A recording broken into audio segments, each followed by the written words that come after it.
What's up, Rams fans? Welcome back to Rams Showcase. The NFL rule changes are in. No 4th and 15 option. Thanks a lot, Patrick Mahomes. And also, if Jalen Ramsey stays, he's going to have a pretty heavy wallet. Also, preseason schedules are finalized. What games are you guys going to? We also bring back some fan quesos. All that and more on Rams Showcase next. Welcome to Rams Showcase on Sports War Radio. What's going on, Rams fans? Welcome back to Rams Showcase right here on Sports War Radio. I am your host, Joe Brandon, but you can and should call me Sheriff Joe Bags. Laying down the law for you guys tonight. Pretty cool show for you guys. We're talking about a decent amount of stuff. We got the preseason schedule. It's finalized. That bad boy is done. We know exactly what games we're going to be playing, when, what time, what day, all that good stuff. We also talk about Jalen Ramsey. He's been in the news a little bit. And then we got NFL rule changes. No 4th and 15 option for the onside, though. Thanks a lot, Patrick Mahomes. Man, he's got to ruin everything for us. Always.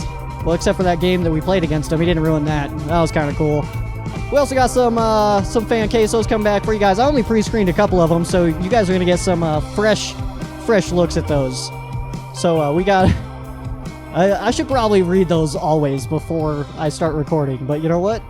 It didn't happen. It didn't happen this time. It's probably not going to happen next time. I only read a couple of them usually, and then eventually I just kind of let it happen, you know? What are you going to do? What are you going to do about it? Nothing, really. That's all. Nothing we can do. Well, there's something I could do. I could read them, but you know what? I'm not going to do that. So let's hop into this. First of all, I want to start. It is a great day. I'm having a great day. I hope you guys are as well. It is May 30th, so we are getting real close to June, which means we're getting close to when it's going to be way too hot all the time. And speaking of it being too hot, I just looked it up. Colorado Springs, where I'm at right now, is about 10 degrees hotter than Los Angeles. And I don't think I'm okay with that. And then also, we got to watch a little bit ago, I watched 2 dudes get flung off the planet, so that was pretty sweet, and that's always a fun thing to do. It's been a while since we've done that, since we shot somebody off the earth, but got to watch that. I know I've seen a lot of comments about people watching that, talking about how awesome it is. And then also, what's going to make this day even better is the fact that we got Rams Showcase today. I like talking about the Rams, and I hope you guys like listening about the Rams, if that sentence makes any sense to you guys. We're going to get into some news. Last week we talked about it. It was Aaron Donald's birthday when I recorded last time, and 29 years old now. I'm almost 29 years old, so me and Aaron Donald took very different paths in life. But you know what? We're still related to the Rams, so I think that we've both made some positive decisions at least. But Aaron Donald, he made himself a little purchase, and it happens to just be a pendant that has the number 99 on it. $135,000 pendant for Aaron Donald. And that sounds like a lot, obviously. That's a lot of money. And for somebody like me, that's like, I've never had that much money at one time in my life. But for somebody like Aaron Donald, didn't even make a dent. You know what I mean? So, Aaron Donald, he's treating himself. Treat yourself, Aaron. And that's the good news, guys. That is the good news. Aaron Donald getting to treat himself. Let's talk about these preseason schedules, though. We did get these. They're officially official. We got some preseason schedules, and this is going to be one of the first events, if not the first event. I actually did not look it up. I know mainly because, I did look it up. That was a lie. But what happened was the information on what's being canceled and or postponed is hard to find and not necessarily super clear. And I think some of these events still might be going on, but maybe not. So on Friday, August 14th at 7 p.m., the Rams will host the New Orleans Saints for the first preseason game. And I know that how a lot of us Rams fans feel about the Saints and the franchise and the rivalry that is building right now and still growing between the Rams and the Saints. But this is a preseason game. I truly, genuinely, and I mean this with my entire heart, don't care if we win any of these games. 100%. It doesn't bother me at all. What I do want to see from these games, though, is maybe some rookies making an impact, maybe some undrafted guys coming in, playing hot. Maybe there's clearly some position battles that we got going on right now. Linebacker is a big one. So I'm excited to see who steps up in those. But the score, don't care at all. But if we can win, that's cool. But if we lose, it's not going to hurt my feelings. most of the time I don't even look at the score. Like the game could end and you could ask me what the score is. I'm like, I have no idea, but I know this guy played well, something like that. So, but that first one is going to be Friday, August 14th at 7 p.m. All of these games are going to be at 7 p.m., by the way. The next one, the Rams are at the LA Chargers, at in quotations, because it's not necessarily at because it's our stadium, but the Chargers will be the home team. That's going to be Saturday, August 22nd, which is actually kind of nice because as much as it sucks that the first time we play the Chargers in this stadium, we're not the home team, but it is preseason, so not that big of a deal. But what actually sucks, though, is, once we get to play the Chargers again, it is going to be a home game for the Chargers.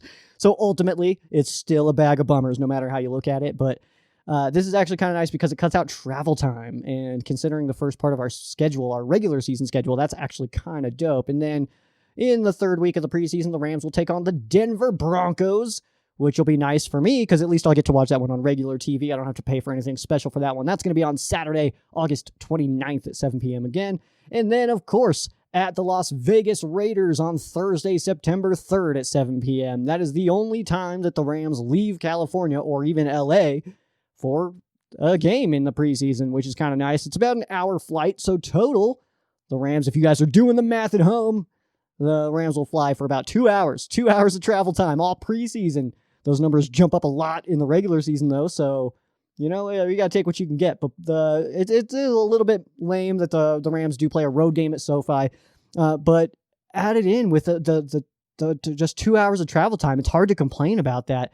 And then, like I said, a lot of travel time, a whole bunch of travel time for the Rams at the beginning of the season. So, I guess we'll take what we can get. But, the end of the season looks kind of nice. At least we get, was it 5 of the last 8 are at home, which just means 5 of the first 8 are on the road, though. So it's going to be tough. But, hey, everybody got to play 8 home, 8 away. And no international series this year. So, hey, we were probably going to play in that anyway just because that was part of the deal for the Coliseum. We've talked about that plenty of times, though. So there's that part. But let's talk about Jalen Ramsey. Kraylin Ramsey. Let's see. So Jalen's been in the news quite a bit, actually, recently, mainly about his contract stuff. Contract talks are happening. Stuff is happening. Dude's going to make a lot of money. So Jalen Ramsey did tell reporters that he will not hold out of training camp if an extension is not reached before that begins, and says that the team has been in contact with his agent, who is David Mulugeta. I really hope I pronounced that right.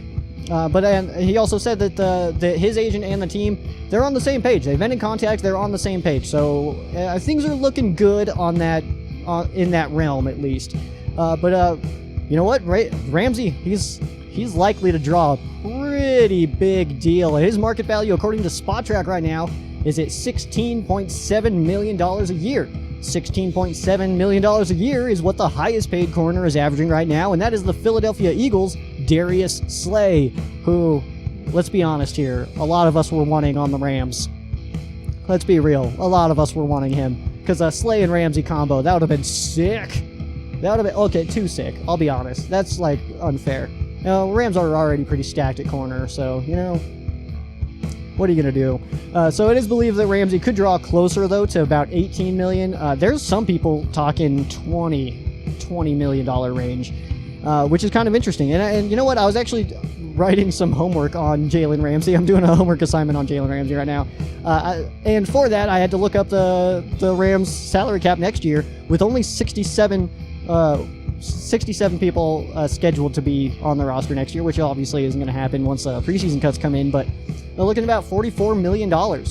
And there's a lot of people to re-sign, guys. There's John Johnson, Cooper Kupp's coming up as well. I could get into the list. I'm not going to do that quite yet. We'll break that stuff down once we hit closer to the end of the season, or maybe just when the season ends, but it's going to be tough to bring back Ramsey and everybody else. And between Johnson, Kupp, and Ramsey, really, we might be looking at having to choose 2. And if we had to choose 2 between those, I don't know who I would not want. I want them all, obviously, but we'll have to see what happens, I guess. It's going to be a tough one, for sure. We're going to keep seeing some players that we want to stay, not stay. And that's just going to be the way it is for the Rams. That's just the way it is. We put ourselves in a weird cap situation, but you know what? We're working out of it. We'll be all right. And I'm not on the side that I think the Rams are just going to be super terrible this year. Maybe I'm biased. Probably. I'm probably a little bit biased about it, but you know what I forgot to do? I forgot to put the Jalen Ramsey video on for you guys. So let me swap that for you. There's some photos of Jalen Ramsey while we talk about him. Ramsey, he did change the Rams defense upon his arrival. Absolutely changed the Rams defense. Without Ramsey, the Rams went 3-3. With Ramsey, the Rams went 6-4. So not a huge difference as far as wins and losses, but definitely a difference. And you know, getting rid of Marcus Peters and Aqib Talib was scary until we brought in Ramsey. But we're hearing that he's also going to be playing some different roles. His role is not just going to be cover the number one guy. He's going to be all over the place. That's what we're hearing from guys like Staley, the new Rams defensive coordinator. Ramsey started 8 games last year, played in 9 for the Rams. He also had just 1 interception. That was against the 49ers. Had 33 tackles, 4 passes defended. And he played real well his very first game as a Ram against the Atlanta Falcons. Julio Jones played awesome there. I have no complaints, and I'm kind of hoping we see him for a long time. Hope that he gets to stick around because he's actually really fun to watch. Very fun player to watch. So you know, we'll see what happens as far as that goes, but you know, it's going to be one of those things where we kind of we got to just wait and see. And I know that sucks. That's a whole bag of bummers and stuff, but you know, that's just the way it works. And we may not be able to keep him, but and that would be unfortunate considering what the Rams gave up, 2 firsts and a 4th for Ramsey, and that would be rough to not be able to extend him and lose 2 first-round picks.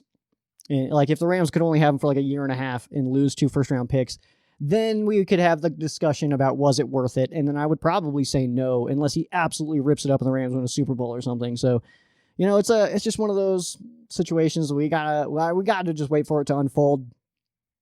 Unfortunately, that's the only way to handle that. But like I said, they're in talks right now. The conversations are ongoing, and that's a positive thing. That is a very positive thing. So let's talk about these rule changes, though. We got some NFL rule changes coming in, and the one that I was so excited about just got tabled. Just didn't even. They said no. They were like, no, thanks. We're gonna make Joe mad. Or Joe sad, I guess. The AAF brought in this rule. Theirs was a 4th and 12, not a 4th and 15. But the 4th and 15 onside option was tabled. Too many questions to answer. Too many questions. We'll at least need to wait 1 more year while this stuff gets ironed out. I do think this will eventually hit the NFL. I just think we got to wait a little bit. So the questions that need to be answered include, how should the refs handle these plays? Are they going to give them like a let them play, or are they going to be really strict? What happens if the team converting just gains like a crap ton of yards? It's 4th and 15, but what if they bomb it, pick up 55 yards? Do you just give them, like, is that just where they have it? Onside kick, you can't advance. So that was a question. Also, what happens if that team scores a touchdown? You can't score a touchdown if you kick an onside kick on that play. So there's some things to hash out. And what I'm assuming is going to happen here, if I had to take a shot here, what I would guess is going to happen is it's 4th and 15. If you convert it, you just get the 15 yards. So you just get to the 40. That's my guess is what would happen. No matter how many yards you get, they just give you the ball to 40. In my opinion, that's exactly what will happen. And then I think if you don't get it, the opposing team, the return team, would get the ball wherever that play ended. Is what I'm assuming what will happen. So we'll see.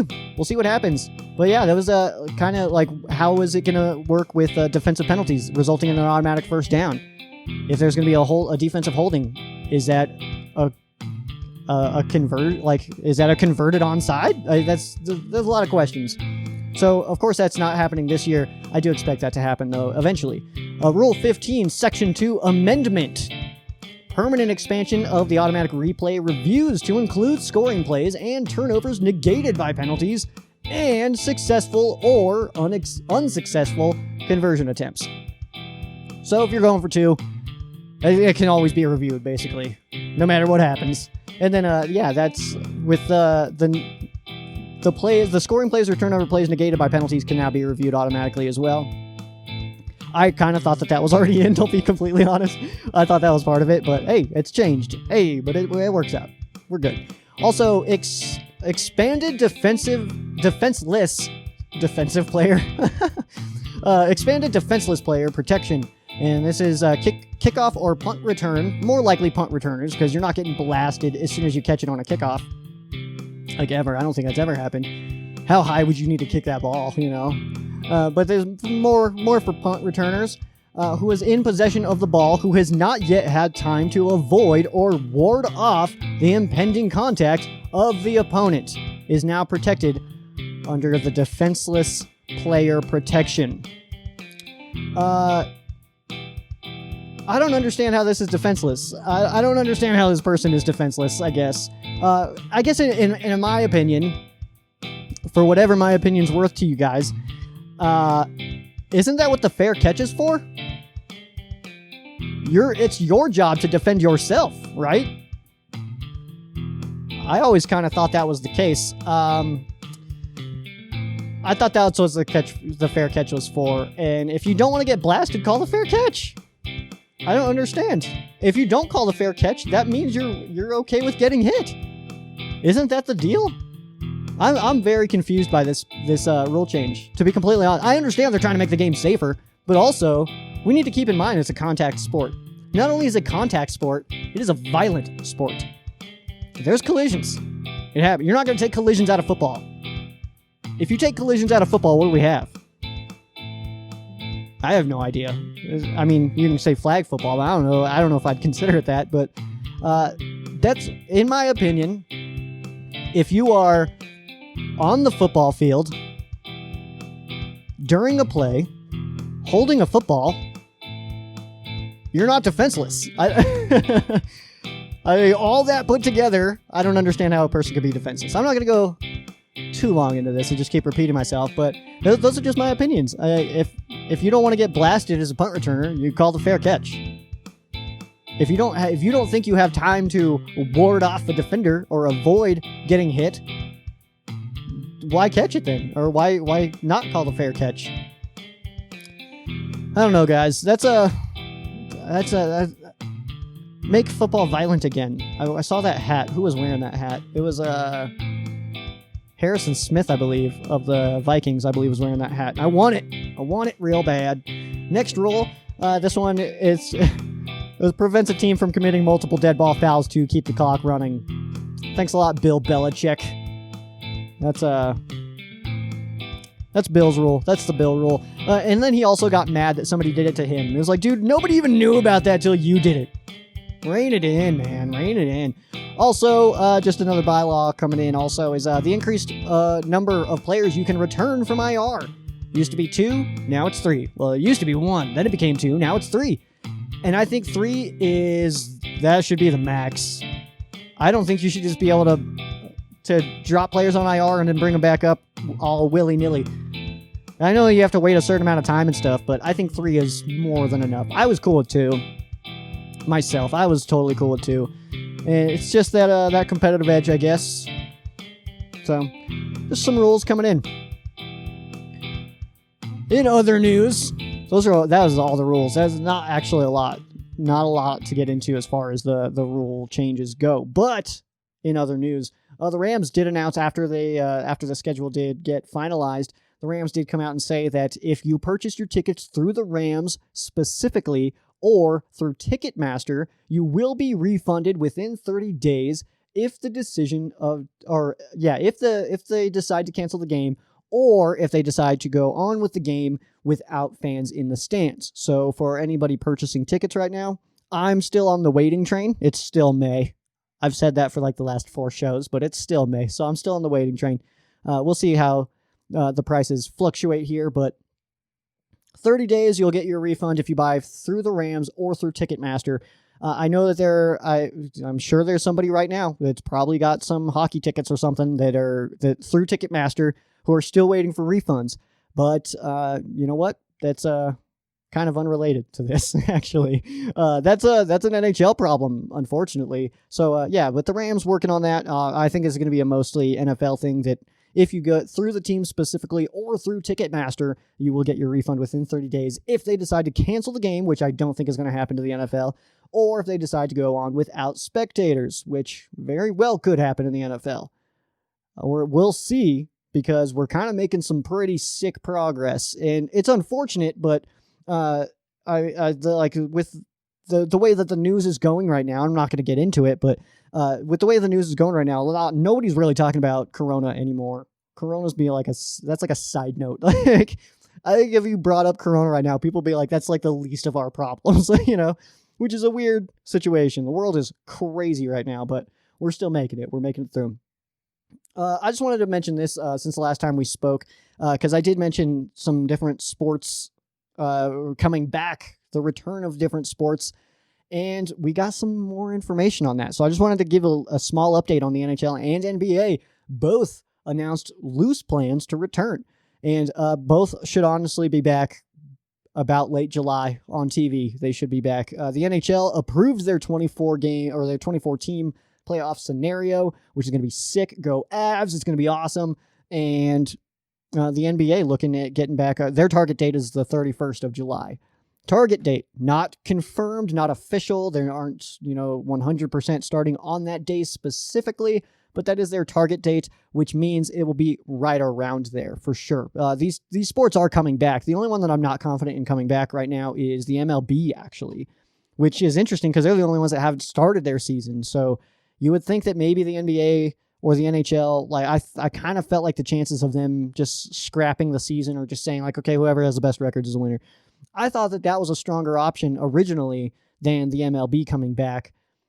MLB, though, is, just to put it blatantly, they're screwing over their players. The league is not treating their players right. So that's actually a situation where if they don't come back, I support the players in that situation for sure, because they're kind of getting screwed right now, and that's not cool. Not cool by the MLB. Honestly, it's not. So let's go ahead and get into some fan quesos. Like I said, I did not pre-screen these. I did a couple. There's a couple that I pre-screened. And let's take a look here. Get some music going. All right, fan quesos coming back into your ear holes. This first one comes from Keith of the Bucks Report. So if you guys know any Bucks fans, which they're having a lot, they're gaining a lot right now. So this one comes from Keith. What are your odds on the Rams making the playoffs? I don't know, man. I feel like most people hate my answers to these questions because I'm just like, why would I know that? But I know you're asking for mine. What I would say, I think the Rams have a very strong roster. I think the starters of the Rams are very strong. And tough division. Tough conference, honestly. I mean, you look at the AFC, there's the Ravens and the Chiefs, and then there's everybody else. But in the NFC, some of you guys might not like this answer, but I mean, you've got the Saints, you've got the Seahawks, you've got the 49ers. You got good teams. The Packers were really strong last year. Who knows what they're going to do this year? I think they might take a dip, but there's a lot of people picking the Cardinals as a dark horse. I think the Panthers are going to be better. It's a tough conference, tough division. But I would say, I'll be honest, I'll put it at about 50%. If I had to put a number on it, I would say about 50%, because I think a lot of it comes down to Goff. Is Jared Goff going to play like he did last year, which wasn't poorly? He didn't play poorly last year, but he didn't do enough. Is the Rams' run game going to be strong? Is Cam Akers going to come in and be dope? Or is Malcolm Brown going to kind of hush that? Is Darrell Henderson going to show up? So there's some questions to be answered still. Who's going to play linebacker? That's a big one. So, we'll see what happens. But I would say right now, at this point, on May 30th, I'm going to put it about 50%. This next one comes from Giovanni. I think Jeff Burgess will be the great whoa, sorry. That was worded weird. I'm going to reword your question here, Giovanni. I think Jeff Burgess will be a great in-the-box player because he is a great tackler. Give me your opinion. Burgess, I'm excited for. I'm excited for a lot of these young linebackers, though. I think you mean Terrell, but that's okay. Burgess, I like. We'll see, though. I mean, honestly, with the whole linebacker situation, and now that we know that it's going to be an open competition to see who starts, I'm just excited for preseason to see that. You know what I mean? I'm not rooting for anybody specific or anything like that. I'm waiting to see who wins it. I don't care who wins it as long as they're dope. I don't care who wins it because I know whoever does is going to be... They're going to be the one who played the best. So... But I think Burgess... we'll see. Alex, who do you think our starting linebackers will be this year? Oh, I just lost my page here. As far as inside linebackers go, I really do think it's going to be Kaiser and Reeder. Not everybody agrees with that, but it's... I don't know. Those two, to me, like, the coaching staff is already blatantly really high on Micah Kaiser, and Troy Reeder played great last year. And Troy Reeder, I think, is still an underrated player. He played really well as an undrafted free agent last year, and I don't see any reason why he would lose that spot. I know it's not necessarily his already, but I think that Kaiser and Reeder will take it. That's what I'll say. This one comes from Paul.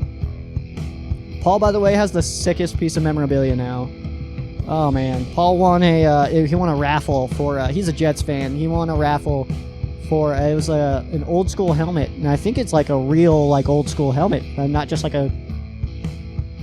something that they painted just now. I don't know, but it's all signed by the New York Sack Exchange. So that was pretty cool. Cool for a Jets fan. That's like if me or you got a signed helmet of the Fearsome Foursome. Yeah, something like that. Super cool. Paul wants to know, does this feel like the end of an era for the Rams with a bunch of key pieces gone? Actually, no. I would say that as far as an end of the era, I don't think that that's necessarily how I would define it. Dante Fowler, Clay Matthews weren't here long enough to be considered part of an era, I would say. Todd Gurley was absolutely part of an era, but you lose. Mainly, it's Cooks and Gurley. They're the two that I would say kind of fall into that. But I mean, I would say if you look at it this way, you still got Jared Goff, you still got Robert Woods, you still got Cooper Kupp, you still got Aaron Donald, you still got John Johnson. I think the important people are still here. Brandon Cooks was definitely the deep threat for the Rams, and I like Cooks, but I would have liked to see a little bit more from Cooks in the way of versatility. And from Gurley, I mean, to just put it bluntly, he didn't really do a whole lot last year, so I don't know if I would necessarily consider that the end of an era. But at the same time, I feel like we're kind of entering an era, so maybe it is the end of an era. I answered that in the weirdest way possible, Paul. I stand by it. Oh, we're getting questions from Jay. Welcome back, Jay. First off, I'm back. Hey, welcome back. I didn't actually read these before, so we got a couple here. We got 5 from Jay. Yes, I do remember your name. Number 1, with so many question marks at inside linebacker, would you like to see a former Ram of your liking return? Hashtag Baron for Prez. Okay, first of all, man, I'm just going to put this out there. The fact that you asked this question makes me completely understand that you have not been listening to my shows, and for that I'm disappointed, because I've been mentioning at least once a show that I want Mark Barron back for quite some time now. So shame on you, man, for not listening to me every week, but obviously I would love to see Barron back. I think it'd be great. Number 2, Havenstein or Evans at right tackle? Ooh, I like that question, actually. You know what? I'm going to go Evans. I liked Evans at right tackle. And I kind of think that Evans should take over for Witt when Witt leaves, probably after this year, if I had to guess. I would love to see that. I think Evans is awesome. Evans is an awesome tackle. Absolutely. Number 3, I like wide receiver Reynolds. Josh Reynolds. But he seems to give up on plays, which frustrates me. Does Van take over this spot halfway through the year, or earlier if he shows out? Interesting take. I wouldn't say that he gives up on plays. I think he's a great downfield blocker. There's definitely times, with the way that McVay's offense is run, there's definitely like routes that are just designed to clear out. That route is not necessarily the target on a lot of plays. So because of that, I would say that maybe that's what you're thinking of. Maybe not, though. And if you have examples, please tell me. But as far as Van taking over, I still think that the Woods, Cup, and Reynolds trio is going to be the top 3 this year. After that, we'll kind of see, but going into next year, we'll see. But, I mean, his comp was Cooper Kupp. We'll see how that shakes out, but, you know, I'm kind of just... It's like a weird position because I don't want Van to make Cooper Kupp expendable, but I also want Van to do well. You know what I mean? I don't know. It's a weird situation, but I don't know. That's an interesting one. He'll get playing time for sure. Van will. I just don't know if it's going to be more than Reynolds at any point this year. Maybe next year, but I'm not sure about this year. Number 4, Aaron Donald is a beast. He also turned 29. How many more years of prime AD do we have left? I mean, I would say at least 3 or 4. I think he can get to 33. The way he's built, the way that he is mentally designed, the above the neck, as Sean McVay would say, is insane. So his work ethic, everything like that, man, this guy could be a star for so long. I mean, he's already on the way to a Hall of Fame career. But as far as how many prime years we have left, like you said, he's 29. 29 is what they say for males is your peak. Your athletic peak is what they say is 29 years old. So, in that regard, Aaron Donald should absolutely destroy some souls this year, which would be really fun to watch. He already destroys some souls. He's a space robot sent to Earth to destroy the self-esteem of quarterbacks, I'm pretty sure. That's like his purpose. It's fun to watch, man. Fun to watch. And number 5, I love Goff. He has the mentality and arm strength to be a top 10 quarterback. That said, do you think he bounces back with a top 10 quarterback year, or does he stay in the middle of the pack again? Turn your head and Goff, then give us your thoughts. So, I love Jared Goff. I'll be completely real. There was actually... I don't know where I wrote this down. It might have been for homework, actually. No, that's in my next segment. So I won't even say that right now. But I like Goff a lot. But he didn't... He was not the reason that the Rams, he did so well in 2018. I don't know where I'm trying to go with this, but he did so well in 2018. Definitely took a step back last year, but I don't think that that's necessarily all on him. I think that the adjustment was not made by McVay. You know, we've seen the zone run, which teams learned how to stop. 6 down linemen and you run upfield, don't go sideways. Then you stop the zone run, which is why I believe that the Rams, all 3 running backs, had almost identical yards per carry averages, because we were on that zone scheme and teams knew how to stop it. So that adjustment needs to be made by McVay, not necessarily Jared Goff. And off of the zone run, then we do that play action, and it's the levels to one sideline. You got a short route, a medium route, and a deep route, all to one sideline. And once teams know that you're doing that, it's really easy to stop. So I don't think it's necessarily Goff that needs to make the adjustment and make the next step. I think it's Sean McVay. And on that side, to kind of like rebuttal myself here, is I would say that Goff needs to understand when the defense is set up to stop what was called and make that adjustment at the line. He's not going to be able to... let's be real here. Sean McVay has been holding Jared Goff's hands this entire time. Now, is this going to be the year that Jared Goff kind of branches off of that and starts to handle stuff on his own and starts to see the defense himself the way that McVay sees it? Well, we'll have to see. But if Goff can make that next step and McVay can make the adjustments, then this offense can be insane again. This offense could absolutely be insane again. Playmakers all over the place. We have 2 sick tight ends, 3 pretty dope running backs. At least we're pretty sure they're pretty dope. We have 4 wide receivers who could be starters, and an offensive line that's not nearly as bad as most fans think. Not nearly as bad as most fans think. So, overall, this offense is fine. But is that adjustment going to be made by Goff or by McVay? And is Goff going to be able to release that hand-holding a little bit? That's what we got to wait and see. Thanks for your questions, man. Appreciate it. Next 2 come from Michael. Michael wants to know... Do you think third-round pick outside linebacker Terrell Lewis has a legit shot to start on the other side of Floyd? I mean, yeah, but I wouldn't put money on it. I think any of these guys have a chance to start, but honestly, Terrell Lewis, I think, has a better chance to start than Burgess. But Ebukam was already a starter. Morgan Fox comes back as a defensive end / edge rusher. I mean, he's kind of played that role. I know he's more of a defensive lineman now, but I mean, Ebukam and Floyd makes sense to me. We'll kind of see what happens. And then Obo also. I mean, I think Obo, those three, I think, you look at Floyd, Ebukam, and Obaniah Okoronkwo, all three of those guys I would put as like the top three. And I don't even know who I'd put one, because it's not like Floyd, I know he was like a really high pick and stuff, but it's not like he was absolutely destroying souls out in Chicago. He did work under Staley, though, so that's good. He already knows that, so that's a big plus. Next one here from Michael. If we run 12 personnel often with the 2 tight end package, which 2 wide receivers will we see? Sorry, I'm a terrible reader, apparently.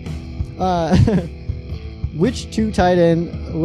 Oh my goodness, this is terrible. Let me just start. I'm just going to start that over. All right. If we run the 12 personnel often, the 2 tight end package, which 2 wide receivers will see the field in this lineup, factoring in Jefferson and Reynolds as potential options?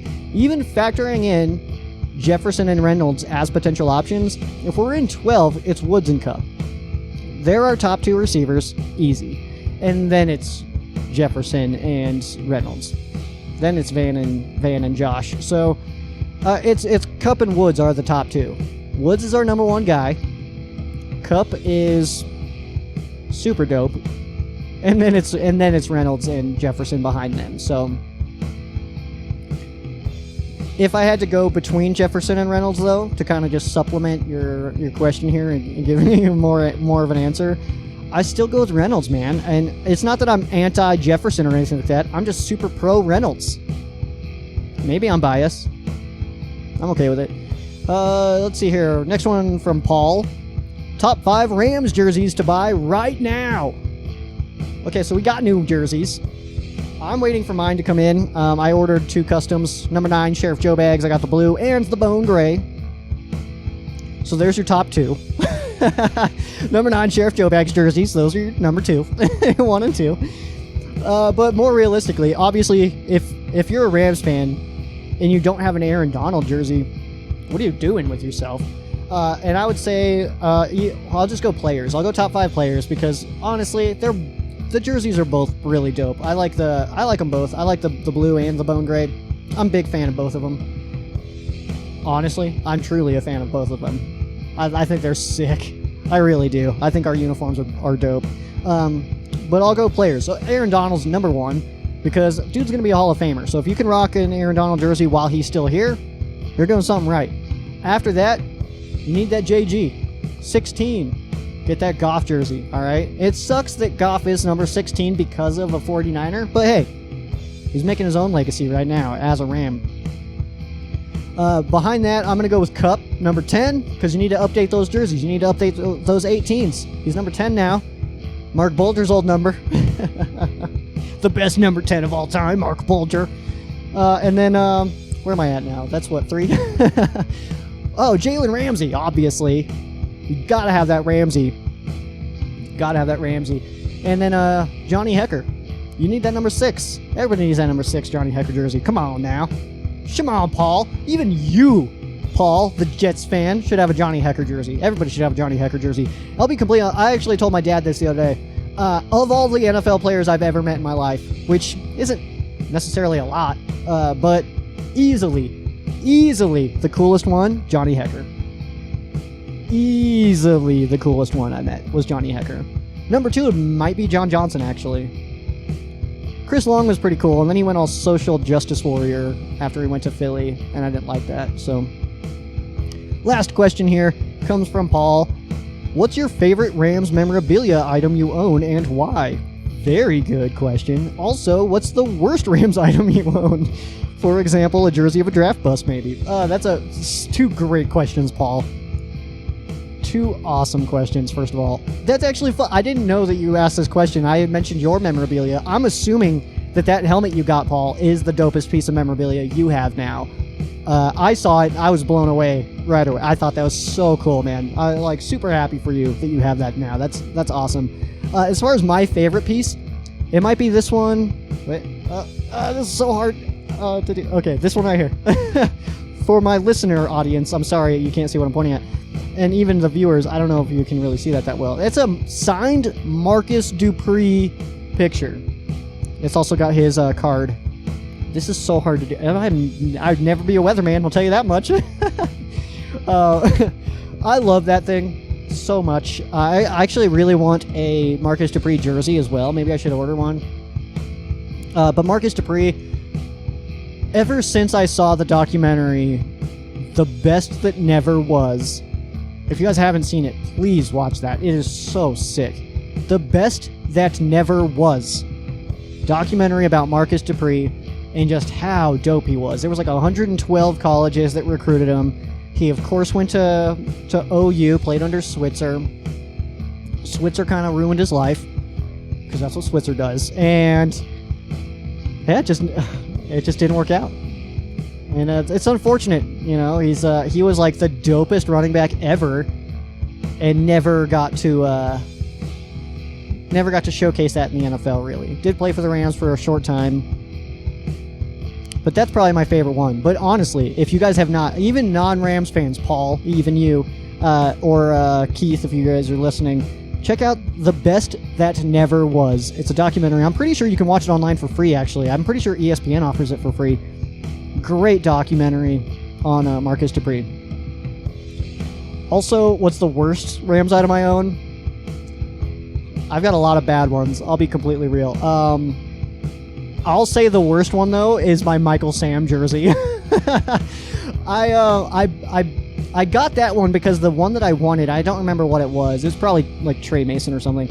But the one that I wanted, they didn't have. It was out of stock, and I'd already paid. And so basically, I was given the question of like, hey, what do you want to replace this with? Like, what else do you want? And I was like, you know what? I'll take a flyer on it. I'll go with Michael Sam. Straight up have a white Michael Sam jersey. And the reason that I think that sucks, it has nothing to do with his personal life, whatever. I don't care about that one bit. What I hate about it is that all he did was play preseason and then got cut. I have a guy who never played in like a real game. I have his jersey. Never played in a real game. That's probably my worst one. I've got a bunch of Rams jerseys of players who are irrelevant now, and that's actually why I only get customs now, because I'm not going to get traded.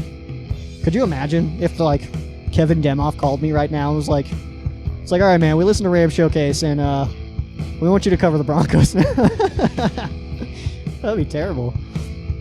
But that's probably my worst one, Paul. Thank you for your questions, guys. Appreciate you. I was checking my Facebook now. What am I doing?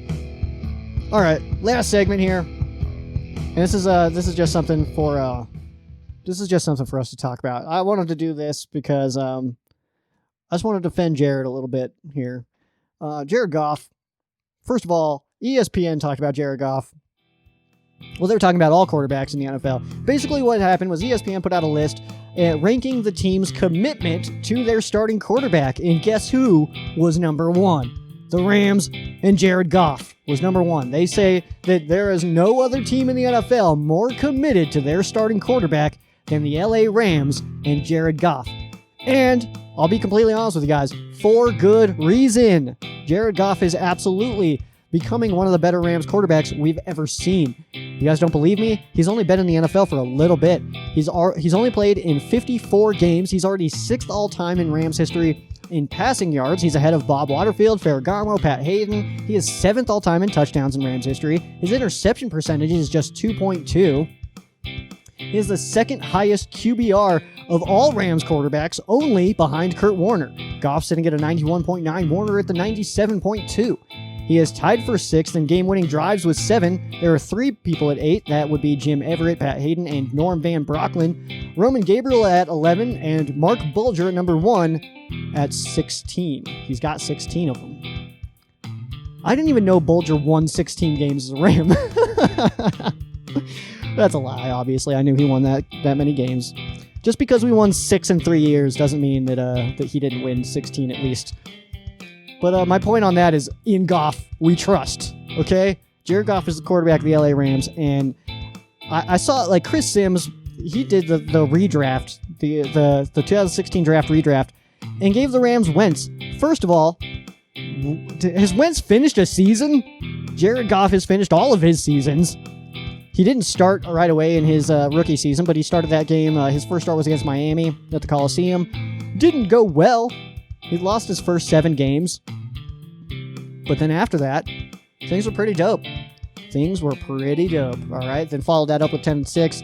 And obviously, we know how the whole story goes. Jared Goff's been doing fine. And he's finishing the seasons. That's the most important thing. Carson Wentz ends every year with, like, casts and stuff on. Like, I don't understand that. And I know that there was a lot of Rams fans that wanted Carson Wentz.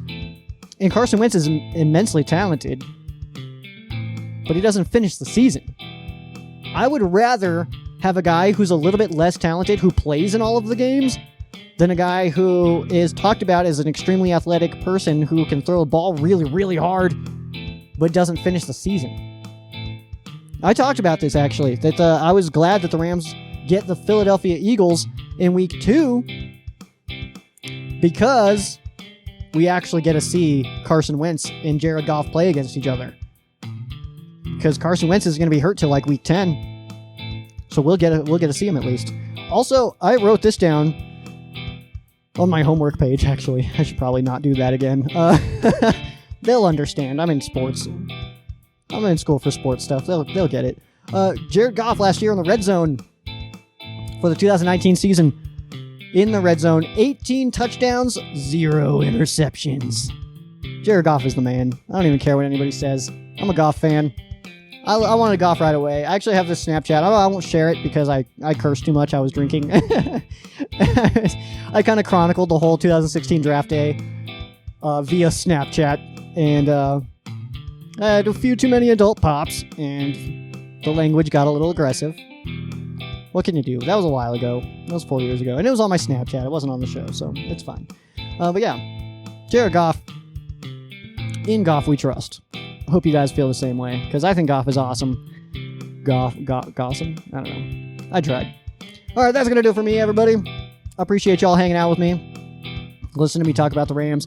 Make sure you guys follow the Ram Showcase on all your favorite social media. That would be at Ram Showcase on Instagram and Twitter, Facebook.com/Ram Showcase. You can follow me as well at Sheriff Joe Bags on Instagram and Twitter, Facebook.com/Sheriff Joe Bags. Common mistake, 1R, 2 Fs in Sheriff. 1R, 2 Fs. Common mistake. Unfortunate mistake. It's all good. It's all good. We'll get there. As long as you guys follow, that's all that matters, you know? If you guys want the best and most accurate Rams news, make sure you guys head to the Ram Showcase pages, though. So the Facebook page is the most updated. We definitely confirm information before it's posted. So you're not going to get no lies. I would never lie to you guys. Never. I would never do that. But that is going to do it for me. I am Sheriff Joe Bags. This has been Ram Showcase on Sports War Radio. For those of you that aren't Rams fans, our thoughts and prayers are with you. For those of you that are Rams fans, thank you guys so much for listening, and you guys have a great night.